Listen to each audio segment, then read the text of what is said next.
Nicolas Bourgeois. Comment je te présente XMLRPC, service sans service. Voilà. Du code. Voilà. Alors moi je suis pas un spécialiste à la base de Drupal, hein, mais je m'en sers de temps en temps. Le cas que je vais vous présenter ici, en fait, en soi, c'est pas très compliqué. Typiquement, voilà, vous avez une boutique que vous avez créée sous Drupal, par exemple. Et puis, mais ce n'est qu'un exemple. Et puis, vous voulez par exemple, chez les partenaires ou sur une application portable ou quoi que ce soit, lister des offres un peu en one-shot, des choses comme ça, et puis donner la possibilité à vos utilisateurs d'acheter derrière. Alors pour ça, vous avez la possibilité de développer directement des interfaces, pourquoi pas via Drupal, qui vont aller directement taper sur votre base de données, et du coup, dans ce cas-là, vous allez avoir beaucoup de requêtes, potentiellement taper directement sur votre base de données qui risque d'être légèrement exposée ou des choses comme ça. Là, le but du jeu, ça va être de créer des services qui vont aller taper sur une URL avec des identifiants Drupal et puis commander une action.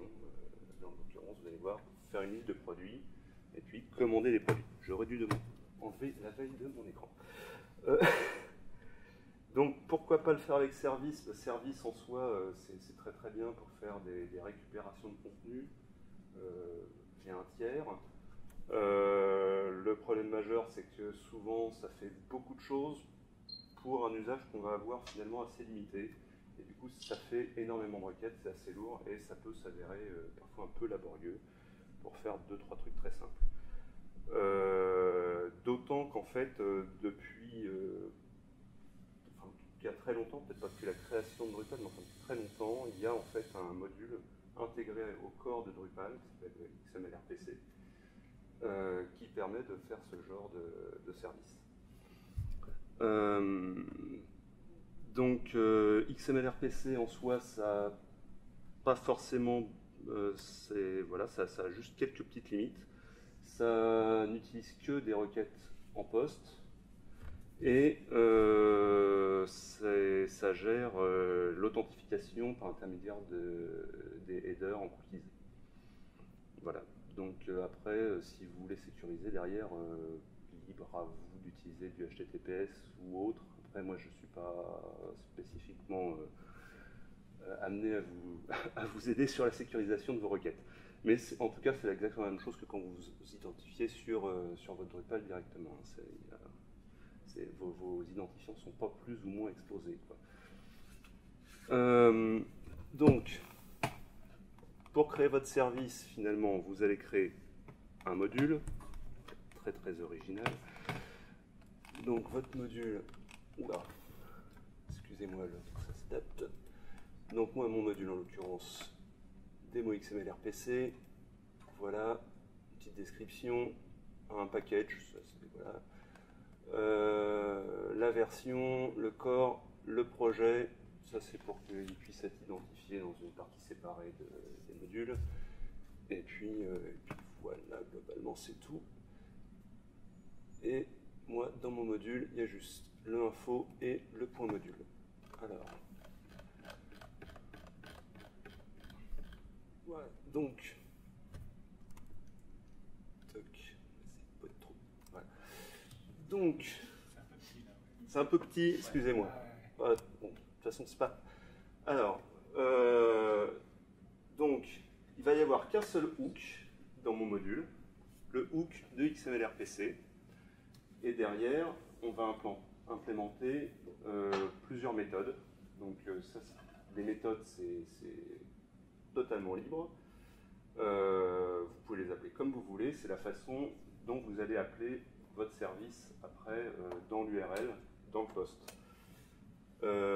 Donc, pour ma part, on va faire assez simple.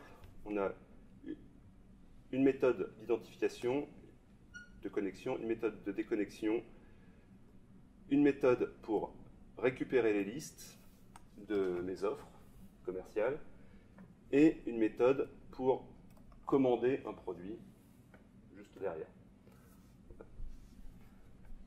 Donc, la méthode de connexion, c'est finalement celle que vous utilisez dans le formulaire de connexion, c'est exactement la même. Donc, vous vérifiez s'il y a déjà un user ID en session. Si l'utilisateur est bloqué, donc là, simplement, par l'intermédiaire des méthodes XMLRPC, vous retournez une erreur qui est formatée. Et après, vous pouvez attaquer par l'intermédiaire de l'authentification. Donc ça, c'est les méthodes directement internes à Drupal. Et puis après, vous retournez votre résultat pour indiquer que vous êtes connecté. Donc, typiquement, alors, toc. Hop. Voilà. Donc, comment ça va se dérouler dans les faits? Donc, pour tester vos services, il peut être intéressant en fait de. Donc, il y a plusieurs façons. Moi, aujourd'hui, je vais utiliser Poster, qui est une extension en fait de Firefox, qui permet d'envoyer des requêtes POST à un service ou à n'importe quelle URL. Donc, comment sert de ça? Toc.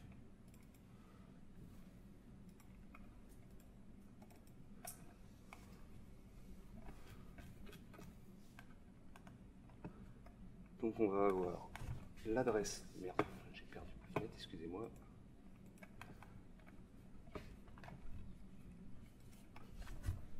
Donc finalement, à notre adresse,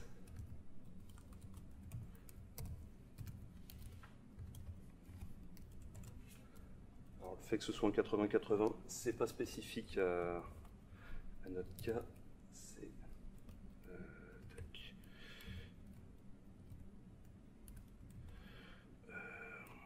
Tac tac tac. Que je dise pas de conneries, c'est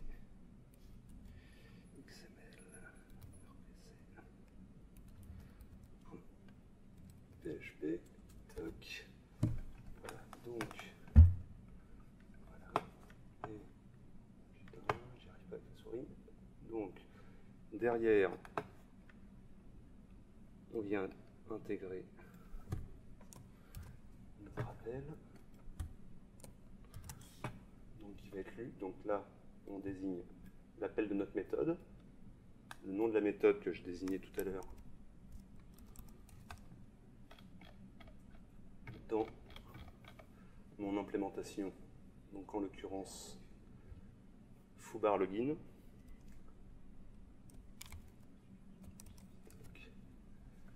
Et ensuite, j'envoie l'identifiant de mon utilisateur et son mot de passe. Donc en l'occurrence, c'est vraiment son identifiant et son mot de passe. Donc là, dans mon cas, pour l'utilisation du service, c'est le gros avantage, c'est que j'ai pu créer un utilisateur spécifique à ce service qui n'a accès que à ça.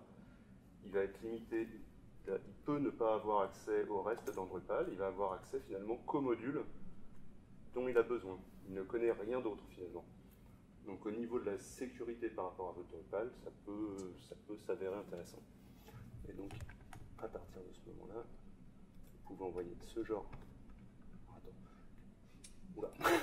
Excusez-moi. Ah. Oui. Ça ne peut pas marcher.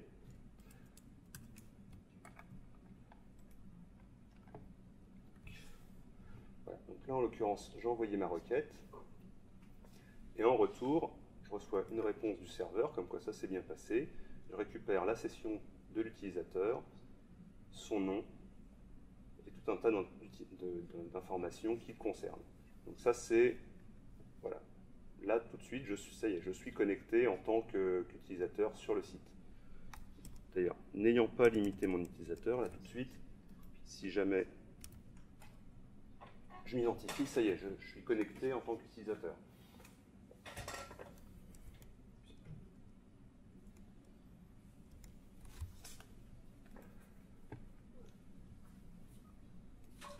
Donc, avant de parler de la déconnexion, donc, je vais récupérer mes produits. Donc là, vous avez vu sur ma page d'accueil, en l'occurrence, j'ai deux offres.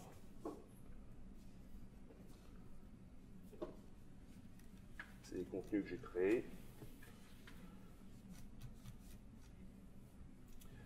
Donc, c'est un contenu de type offre. Moi, je vais récupérer tous ces nodes de type offre. En l'occurrence, je fais une simple requête sur mon entity. Si jamais il y a un contenu, je le parse, je mets l'ensemble des informations dans un tableau, avec l'ID du produit en clé de tableau, puis mon contenu. Mais ça pourrait être des tableaux beaucoup plus importants. Il pourrait y avoir un ID, un titre, une description, un ensemble d'informations après qu'on veut afficher, une image, il n'y a aucun problème. Donc, 10 minutes. Ça, c'est le format. Finalement, moi, quand je vais récupérer mon information, je vais la récupérer. Ça va être un gros array, comme ça. Et puis pour chacun, à chaque fois, je vais avoir mon ID, toc, et alors je sais plus ce que j'ai récupéré, si c'est le titre ou si c'est le... Voilà, et en gros, je récupère un title, et voilà. Et donc je vais avoir un gros tableau avec un ensemble d'informations comme ça, directement typées.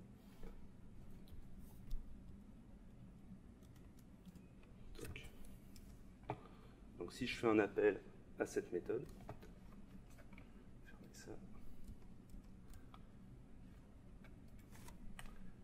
Donc toujours à la même adresse. Si j'envoie mon contenu pour avoir ma liste d'offres,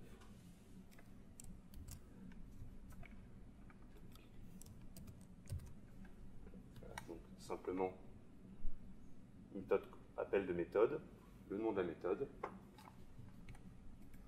j'envoie en poste, voilà, et je récupère l'ID de mon offre et le titre de mon offre. Donc comme je vous disais, dans mon tableau, j'aurais très bien pu intégrer la description, des photos ou quoi que ce soit. Après, le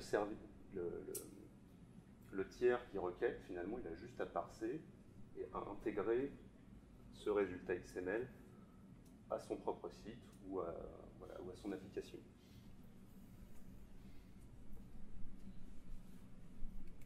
Et là, en l'occurrence, comme le but du jeu, c'était de pouvoir afficher des offres commerciales et derrière, de pouvoir effectuer une commande sur un ID particulier. Donc là, en l'occurrence, par exemple, je vais commander l'offre 1. Donc, on va avoir créé une méthode que j'appelle. Alors celle-ci est un petit peu plus compliquée, mais voilà, donc pour chacune d'elles, à chaque fois, en fait, je vais parser l'ensemble de mes offres, je vais regarder à quel ID je correspond, et derrière, je vais créer un objet en reprenant l'ensemble des informations de l'utilisateur, puisque je les ai en session, et je vais les coupler avec les informations du produit que j'ai commandé. Donc là, j'ai créé un node qui est voilà, qui pourrait correspondre à ce que je vais enregistrer en base. Là, en l'occurrence, je ne vais pas jusqu'à la démarche de sauvegarder, en fait. Mais du même coup, moi, dans ma base, derrière, je peux sauvegarder. Voilà, il y a un tel qui a commandé à telle date, tel produit, en promotion, et puis je peux enregistrer à peu près toutes les informations que j'ai enregistrées autour de cet utilisateur. Donc, pour effectuer ma commande,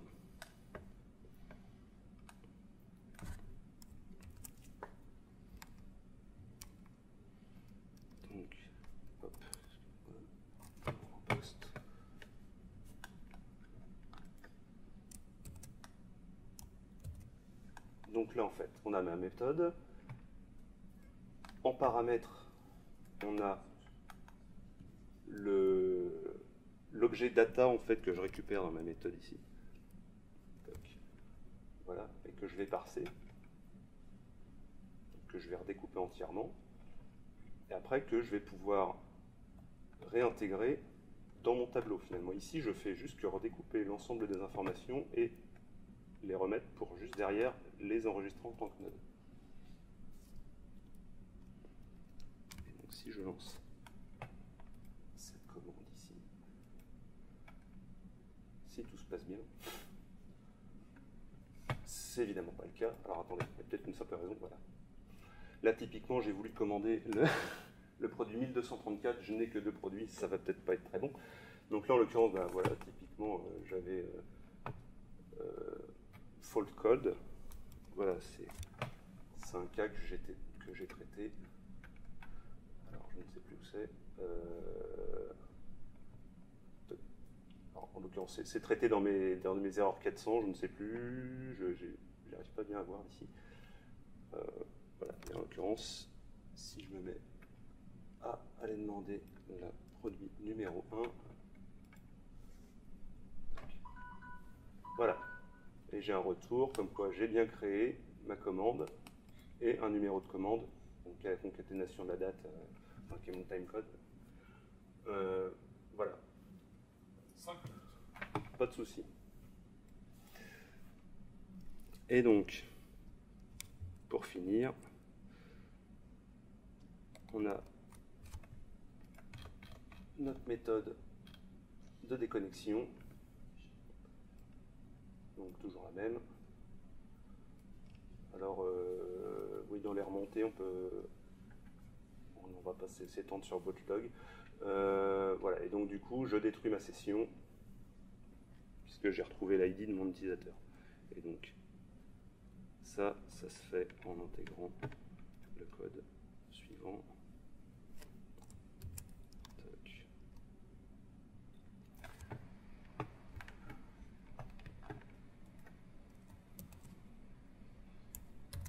Qui se fait ici.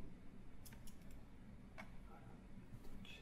Et donc là, je me suis retourné juste un booléen pour me dire que j'ai bien été déconnecté. Donc en l'occurrence, si je vais voir sur mon site, j'ai bien dû être déconnecté. Voilà. Donc voilà, le processus de base, là pour l'instant j'ai vraiment survolé, mais après, le processus de base il est assez simple, c'est-à-dire vous créez des méthodes, après derrière c'est une simple action comme vous le faites finalement dans les méthodes habituelles de Drupal. Hein.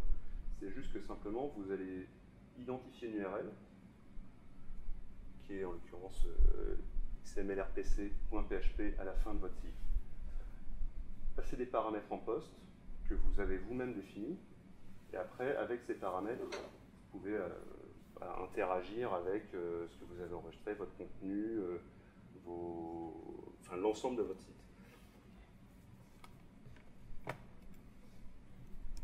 Donc, typiquement, l'intérêt majeur, c'est qu'on peut aller beaucoup plus loin que simplement aller récupérer du contenu dans Drupal. On peut vraiment complètement interagir avec Drupal. Du simple fait qu'en fait, chaque méthode est complètement interne au Drupal, on peut lui passer ses paramètres, du coup déclencher des événements assez complexes derrière dans Drupal, sans jamais exposer finalement votre site à des problèmes d'ouverture de base de données sur l'extérieur ou à des problèmes qui peuvent parfois être assez complexes, ou par exemple tout simplement une application qui serait extérieure mais qui viendrait utiliser votre base de données alors qu'elle est elle-même installée sur des postes utilisateurs divers. Quoi.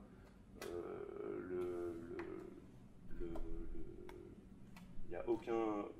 Vous n'avez pas à ouvrir finalement votre code outre qu'un simple utilisateur spécifique au service.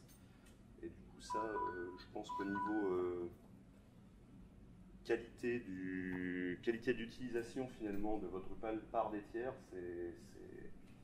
ça peut être assez intéressant. Voilà. Après, je pense que globalement, je vais peut-être essayer de vous faire échanger, parce que bon, après, je sais que moi ça me paraît pas forcément très compliqué, mais du coup, je ne suis pas forcément sûr que ce soit très clair. C'est ça le problème.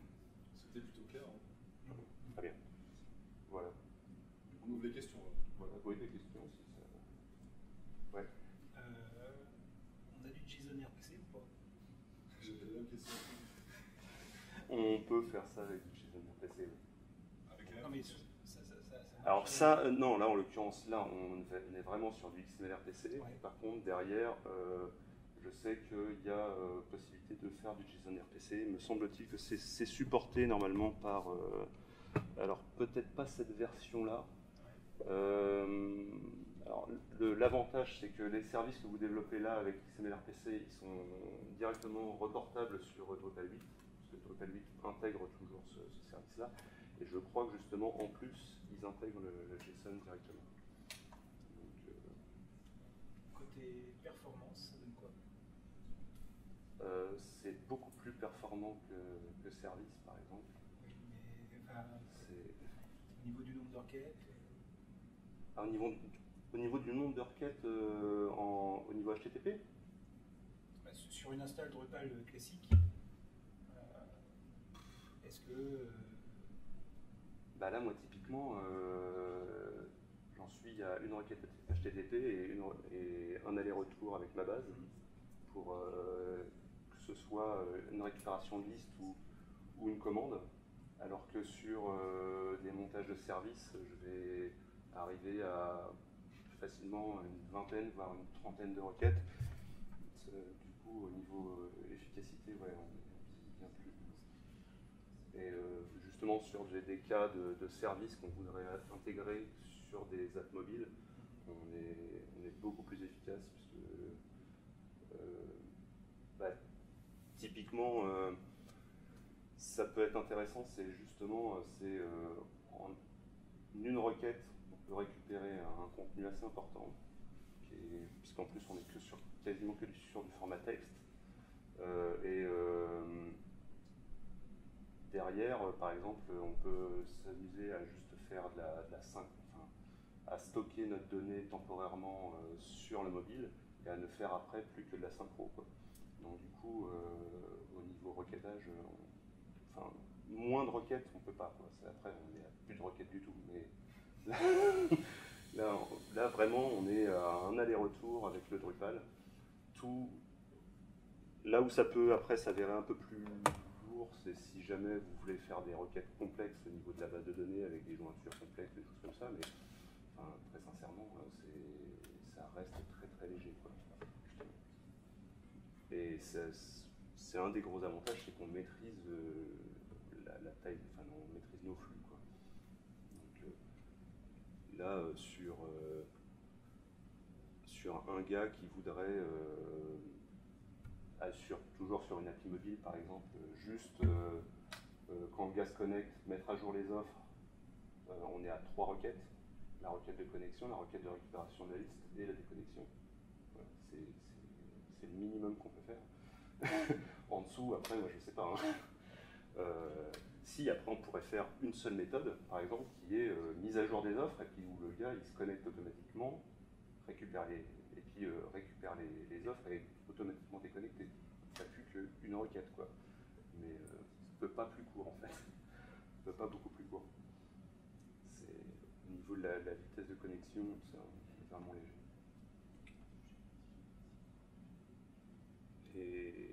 Et puis l'avantage, c'est qu'après, justement, vous pouvez, si vous avez plusieurs partenaires, par exemple, chaque partenaire peut avoir ses identifiants d'utilisateurs de votre service, qui fait qu'il est limité aux méthodes qu'il peut utiliser, par exemple, des choses comme ça.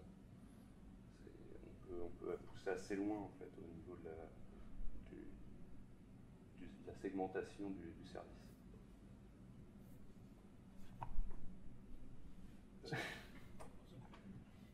Est-ce qu'il y a d'autres questions pour Nicolas?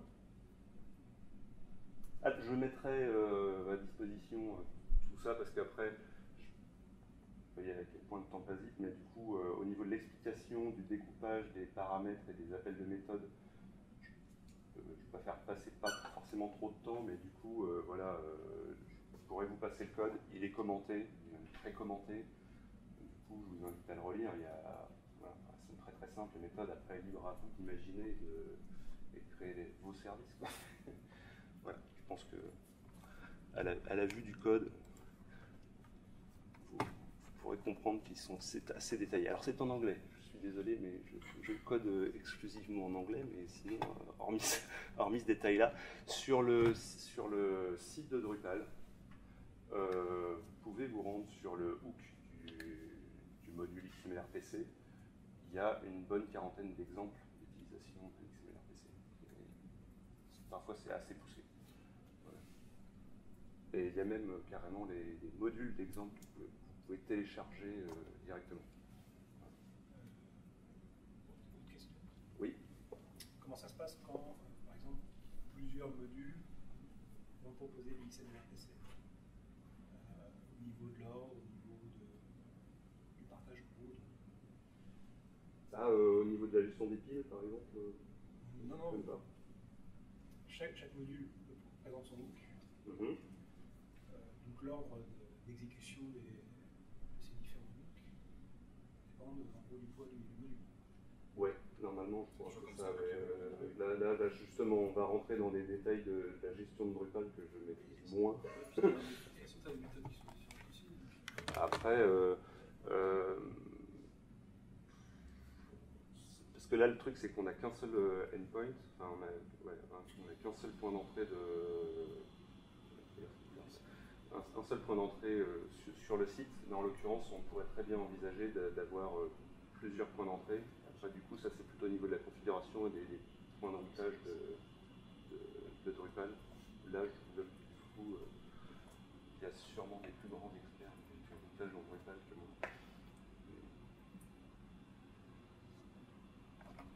Je pense qu'au niveau du poids, ouais, c'est ça, je pense qu'après c'est le poids du. Chaque module a un poids dans la config et tu peux le modifier. Après, je ne connais pas justement les implications que ça peut avoir. Voilà. Ça dépend du. Ouais, c'est ça. Avant, tu fais un test, C'est- tu vois si ça passe, puis tu peux trouver, ouais, ça peut être parfois tordu d'avoir la nécessité de faire passer parfois un module avant l'autre, et pour d'autres cas après l'autre. Ça peut être tordu, mais c'est des cas qu'on rencontre quand même assez rarement. Bah après, je ne sais plus, non, si c'est pas vous, justement, une des premières présentations de Drupal enfin, en tout cas, il y avait quelqu'un ici qui, sur une présentation de Drupal comme ça, était sur du multisite. Typiquement, ce genre de choses, c'est voilà, on pourrait très bien dire on a un Drupal qui n'a aucune vocation à être public et qui n'est là que pour remonter du web service à mutualiser à plein d'autres sites derrière. Et voilà, ce serait quasiment qu'une interface d'admin qui remonterait de l'information mutualisée à plein de sites. Ça peut avoir ce genre d'intérêt. Il y a de plus en plus de gens qui utilisent Drupal pour faire ça, apparemment. Ouais. Puis même, dans une autre mesure, Drupal 8, ils veulent une partie CMS et il y a aussi toute une partie headless. Drupal 8, c'est un service qui sert du JSON, qui sert de XML et vous jouez avec ça. Ça se fait vraiment sur les deux plans à fond. Oui, bah en fait, la partie affichage finalement ne devient qu'optionnelle dans Drupal, ça peut devenir simplement un moteur de service.